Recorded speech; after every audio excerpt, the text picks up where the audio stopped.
Hi, my name is Juanita Sanchez, and I will be presenting on Chapter 9 of the Essential Linguistics book. It is on English syntax.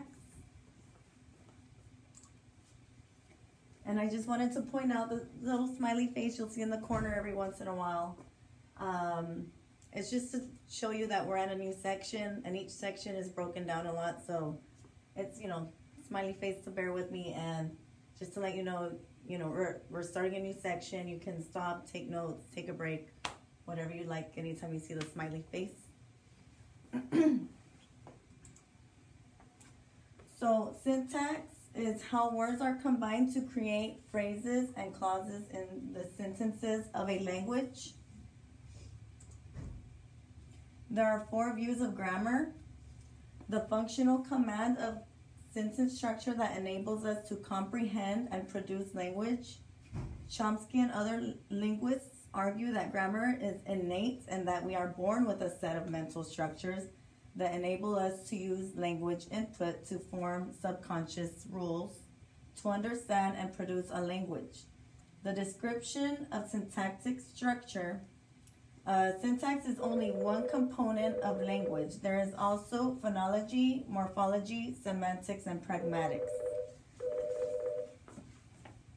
I can't pause. The description, I already read that one. Therefore, Chomsky found it difficult to set rules for grammar and produce a surface structure and deep structure. Okay. There are 4 views of grammar. These are the other 2 views. So this is continued. The rhetorically effective use of syntactic structure, understanding that we can use language for different purposes like to describe, explain, and persuade. Aristotle and Plato were known for studying persuasion. Another view is the prescriptions for correct use. For many people, grammar means knowing the rules for correct speaking and writing. Grammar is difficult to learn and harder to teach. Krashen states there is no relationship between grammar, study, and writing.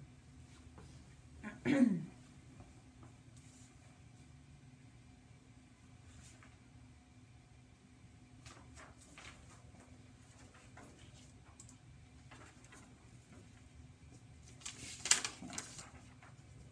have my notes.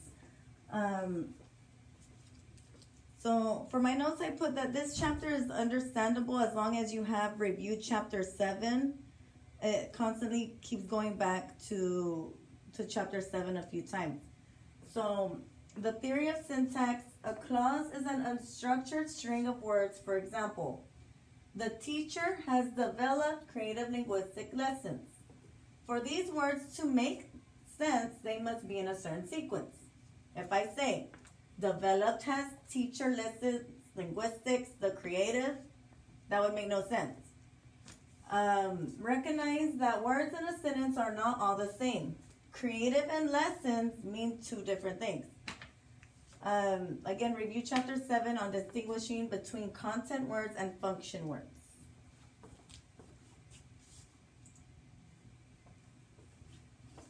Okay, the theory of syntax continued. We group the words. Some words seem to go together. The sentence can be divided into these groups. The teacher has developed creative linguistic lessons. These groups are known as noun phrases, verb phrases, adjective phrases, adverb phrases, and prepositional phrases. Phrases serve as constituents in a sentence. A constituent is a group of words that serves a specific function. Some constituents depend on others. So, for example, teacher lessons are nouns. Has is an auxiliary. The is a determiner. Developed is a verb. And creative linguistics, that would be the adjectives of our sentence.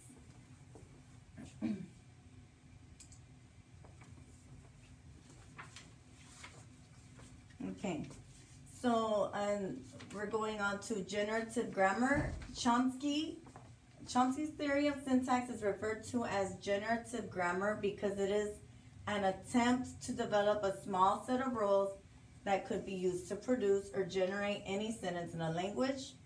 Chomsky's idea that language is best described by a model with both a surface level and a deep level, coming from the observation that many sentences are ambiguous. So for my notes, I wrote the example that was in the chapter was there's a fork in the road. Okay, it could have two meanings. There's literally a fork in the road, or the road is about to split. So you must put context cues together to get the meaning. So most of the time, obviously, it means that the road's about to split. So, and when it talks about him setting a small set of rules, and because grammar is so ambiguous, or sentences can be ambiguous, it went really into detail about, why he came up with the rules, and so we'll talk about that in a little bit.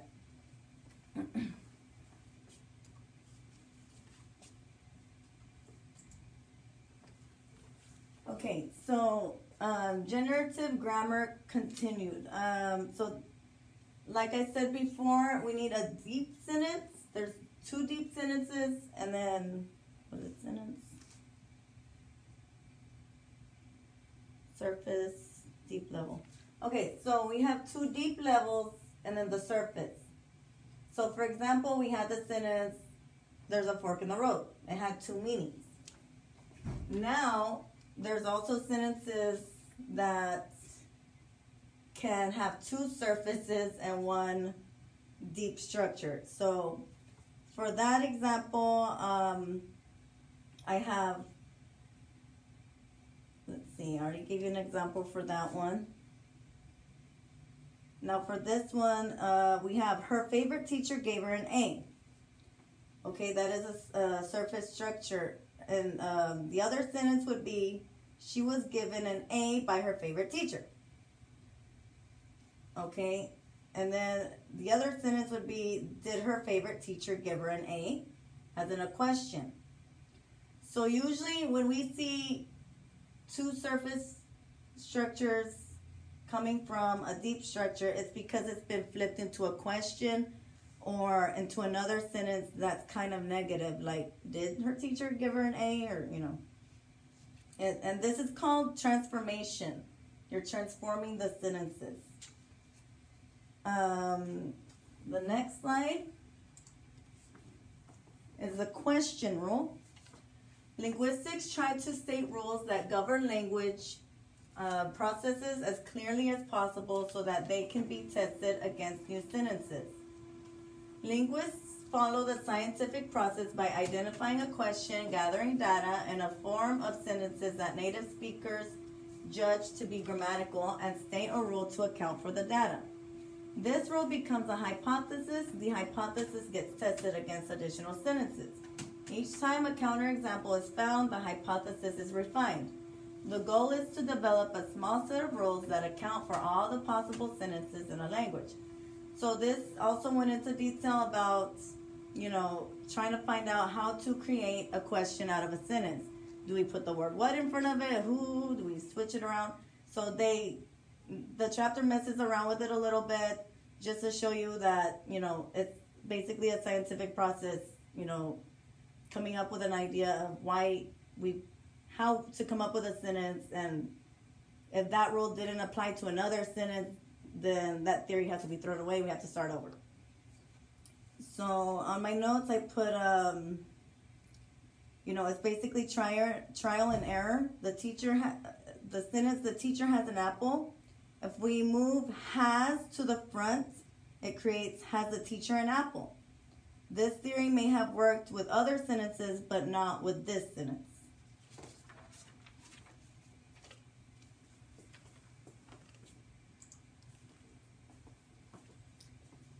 Grammatical acceptability. So we say when we hear a sentence that doesn't sound right, we say that doesn't sound like English. But a linguist would say the syntactic structure is ungrammatical.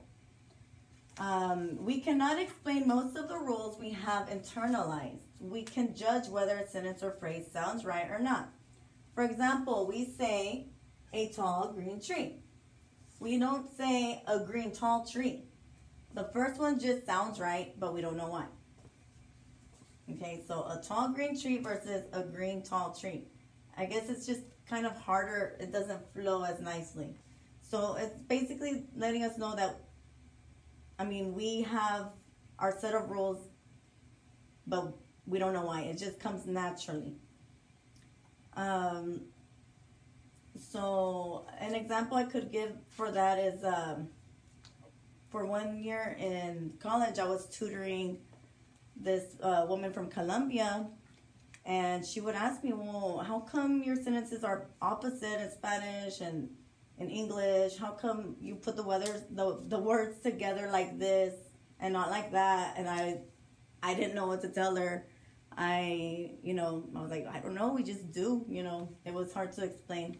And, now with looking at this chapter, maybe I would be able to explain a little bit better. But back then I was just like, I have no idea. That's just how we talk. That's just how it is.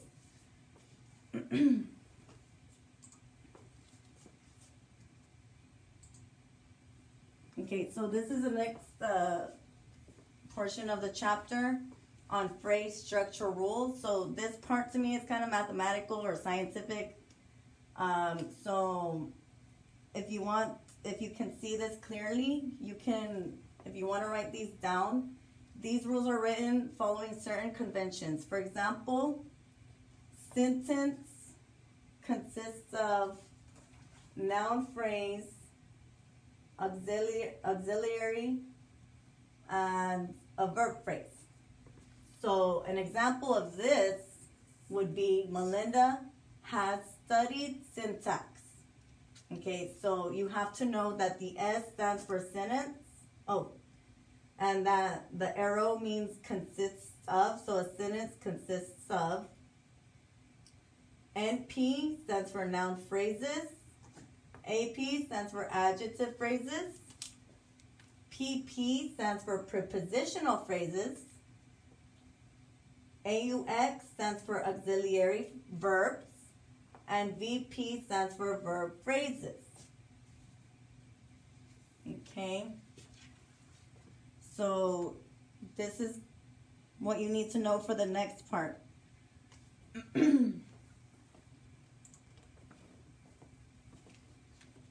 So now it's going to break it down into each little section. Noun phrases, we have a few new things in a noun phrase. We have we have parentheses, we have a determiner, we have an adjective phrase, and a quantifier. And again, we have the prepositional phrase. So this one you would say a noun phrase consists of determiner, quantifier, adjective phrase, a noun, and a prepositional phrase. Now the reason why these are in parentheses is because those are optional. Every noun phrase is going to have a noun regardless, so it's not in parentheses. But these are optional. The determiner, quantifier, adjective phrase, and the prepositional phrase are optional. So, and here's an example. The big dog's in the yard. It's not a complete sentence, but it could be part of a sentence. And so basically your determiner is the. There's no quantity, there's no quantifier. It's not telling us how many dogs there were in the yard. The adjective phrase is big. We know that they're big dogs. And the noun is dogs. And the prepositional phrase is in the yard. It's telling you where they're at.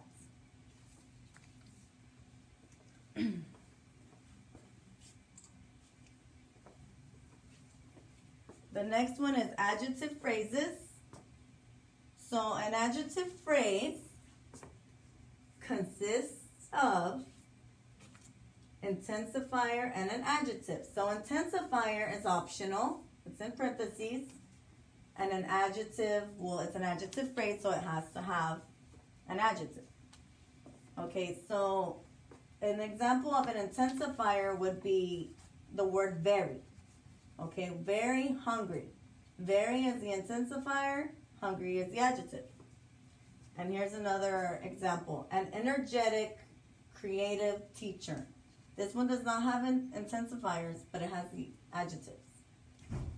So adjective phrases can have more than one adjective. The adjectives above can switch and the sentence still sounds right because they are the same kind of adjective. Okay, so they're saying energetic and creative. They're both positive adjectives. They're both talking about a teacher. But in the tall green tree, it seems that size goes before color. Like I said before, we don't say the green tall tree. We say tall green tree.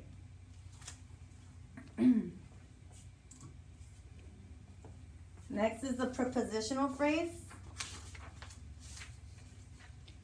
So we have prepositional phrases consist of a preposition and a noun phrase. So it says noun phrase can contain a prepositional phrase. P stands for preposition. So some examples are in the kitchen, at the conference. It's always said, do not end a sentence with a preposition. But words like over, in, up, can, sometimes are adverbs. Like he walked in. It's okay to end it like that. He walked in. Because it's not a preposition, it's an adverb. He walked in. Try not to have too many prepositions. For my example, I put first graders do this a lot while they're talking. For example, they'll say something like this. I saw the boy in the yard of my neighbor down the street near the corner with a big tree raking leaves. Instead of saying, I saw the boy in the yard raking leaves. And then continue with a different sentence. Oh yeah, he's my neighbor and he lives down the street. Instead, they kind of just run the all three sentences in one. So they constantly have many prepositions in their sentence.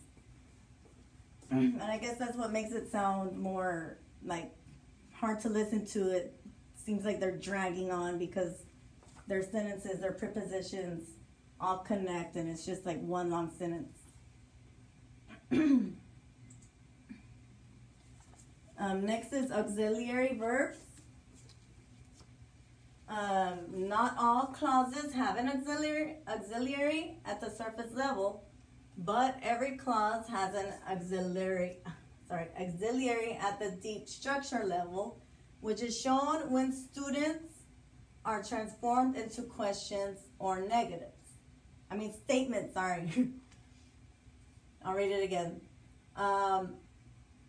Not all clauses have an auxiliary at the surface level, but every clause has an auxiliary at the deep structure level, which is shown when statements are transformed into questions or negatives. For example, I have an A can be turned into should I have an A.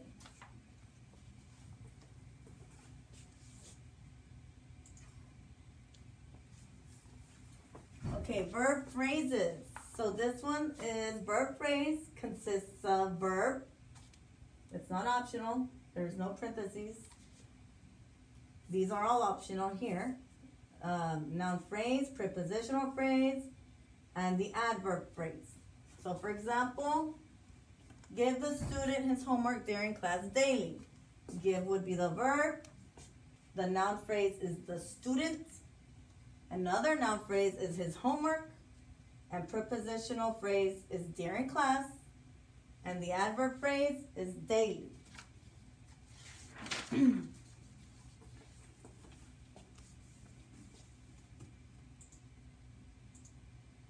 Okay, so to understand this part, you really have to understand the last part about all the NP, AUX, PP, all of that.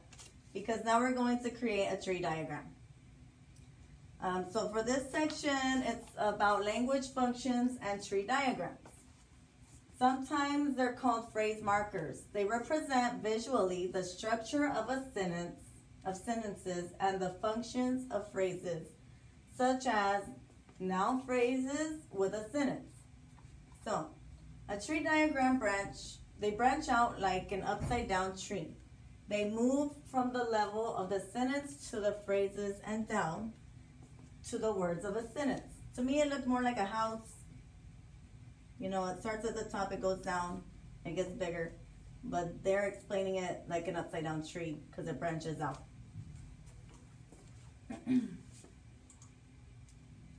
So how to create a tree diagram. First, we write the sentence at the bottom, start the diagram at the top, and follow the phrase structure rules. Mark down the individual words. Use the morphological categories described in Chapter 7 and the rules listed in this chapter to diagram any simple sentences. So I wanted to go ahead and show you an example.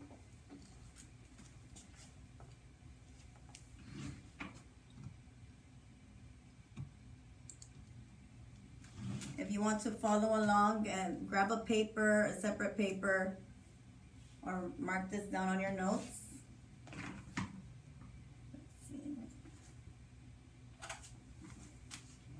My example was the dog can run. So we're going to write the dog can run, period. So we start off with a sentence at the bottom. And then every sentence is going to have an S on top. So that's going to be the top of our tree. And then we break it down by phrases. We have a noun phrase over here. So we're going to draw a line and put NP, because this is our noun phrase. We have an auxiliary right here. So I'm going to put aux. And then we have a noun phrase over here. A verb phrase. Verb phrase. So we've broken it down into phrases. Noun phrase, auxiliary, and verb phrase. So now I break these down. So I have a determiner, which is the.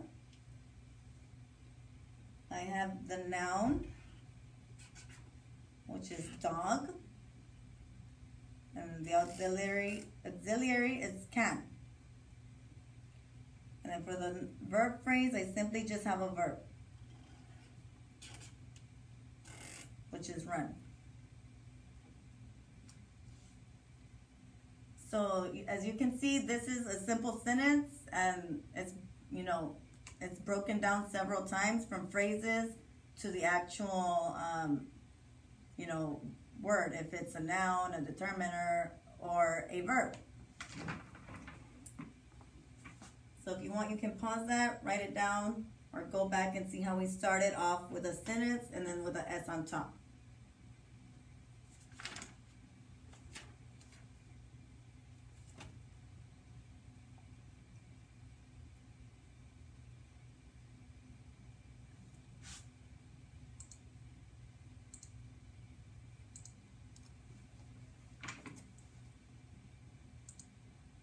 Okay, so for the next part, I'm not sure if you can see the pictures well, but they are in the book. This first picture is figure 9.6. The next one is figure 9.7. So it's using this sentence on figure 9.6. The creative teacher developed exciting linguistic lessons. I'm not sure if I'm doing a good job at that, but it's kind of hard because it's like breaking it down scientifically. So here we have it. The creative teacher developed exciting linguistic lessons. They went from sentence to noun phrase, auxiliary, and verb phrase. Broke it down to the determiner, adjective phrase, noun. They put a 0 for auxiliary because there's not one. And I think that's the only time we'll see a 0. If there's not an auxiliary, they'll put a 0. And then the verb phrase was broken down to a verb, noun phrase, adjective, 2 adjectives, and a noun. And then we have another adjective in the noun phrase on this side. And figure 9.7, the principal admired the creative teacher. So again, we started with a sentence at the bottom. And then we put an S on top because it's one sentence. Noun phrase, auxiliary 0, verb phrase, broken down to determiner, noun, verb, and noun phrase over here, which breaks down into a determiner, adjective phrase, adjective, and noun, which is the teacher.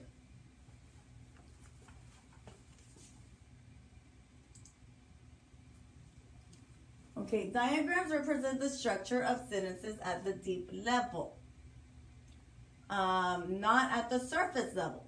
So, for example, on figure 9.10, it says, after class, the students will hold a meeting. Lines should never cross. Therefore, we need to rearrange the words. So this shows, if we write it down like that, after class, the students will hold a meeting. It's not going to work out because we're going to have lines crossing this way and this way because of after class, where it's positioned. So again, diagrams represent the structure of a sentence at the deep level, not at the surface level. This sentence is at a surface level.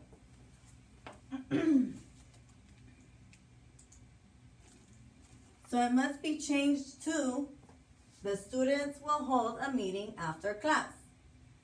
So, it's important to have it written correctly so that it can work out like this. So it worked out with a sentence, noun phrase, auxiliary, and verb phrase, determiner noun, verb phrase, noun phrase, prepositional phrase, determiner, a noun. After class was the, what was the letter P? There's a noun phrase, a noun, and the P was prepositional. The prepositional, I believe.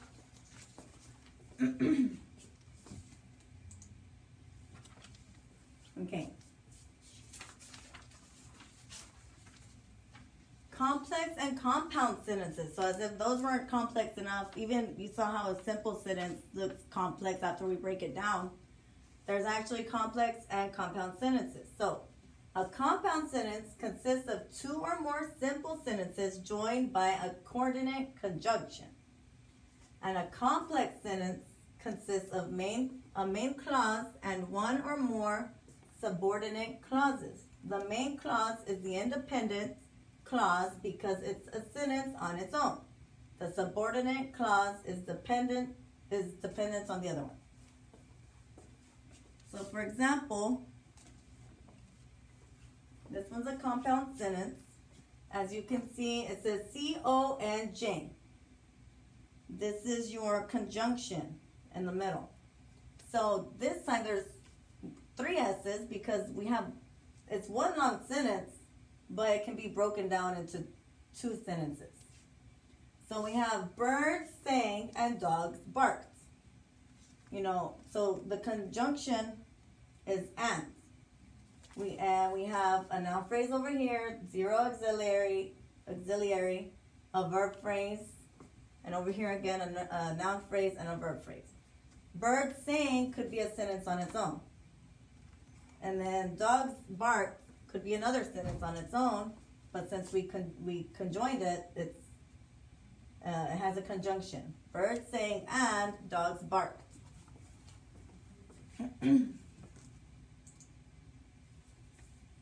Okay. Now, a complex sentence. Students represent syntactic structures when they draw tree diagrams. That's actually the sentence that they use here. I can't even see it, but this is figure 9.13. Students represent syntactic structures when they draw tree diagrams. Okay, so for my notes, I put it consists of a main clause and one or more subordinate clauses. For example, students represent syntactic structures when they draw tree diagrams. When is the subordinate conjunction that attaches to they draw tree diagrams. So the word when is conjoining them. And they draw tree diagrams. That's When is a subordinate, so this one's the dependent. I would have come up with my own sentences, but to sit here and figure something out that's similar to this is very hard. So that's a complex sentence. There's a subordinate clause and then the main clause.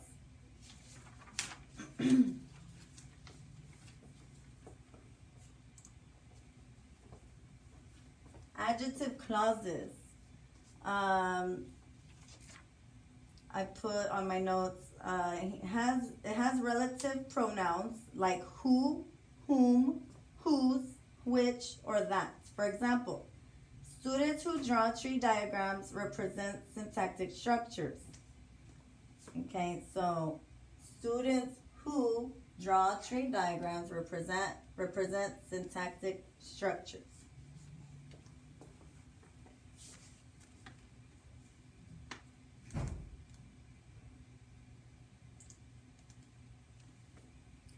And noun clause, it also functions as a conjunction. I wrote on my notes, label the noun clause as PN. So the PN is right here. So there's NP, where it's a noun phrase, but now the noun clause is PN, which is the word whatever. Because the sentence reads, let's see, what was the sentence? Gustavo bought whatever appealed to him. So whatever is the noun clause.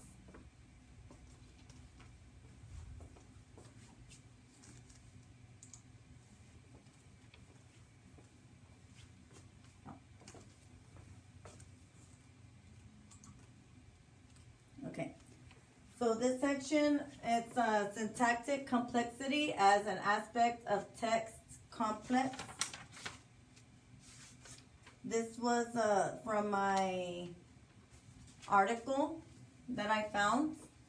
So it says, research analyzed language arts, science, and social studies K-12 textbooks. Language arts texts had more complex sentences following social studies than science. It's inferred that science had more simple sentences to compensate for unfamiliar and challenging vocabulary. So they looked into it. They saw that language arts had very complex sentences when science had less complex sentences. And their thinking is due to the fact that there's so many new words for the students, unfamiliar language. So they're trying to break down the sentences to be as simple as possible in their science books. A teacher's understanding that some students face a greater challenge in learning academic language, including syntactic forms conventionally used in discipline-specific ways in text, can positively impact academic success for these students. So even in first grade, we're starting little by breaking down the verbs, the adjectives. We haven't stepped into auxiliary and phrases and all that. But even at a low level, we can start breaking down the sentences. And, if you have students that are struggling with sentence, just in writing in general, showing them how to break it down, I think will help. And even for those students that are they go above and beyond and they write long sentences, break it down and show them, okay, look, you have too many phrases here, too many of this, too many of that. Look how many adjectives you have, look how many verb phrases you have. So it would help all students, to be able to break down sentences so that way they know, okay, my sentence is too short or my sentence was way too long.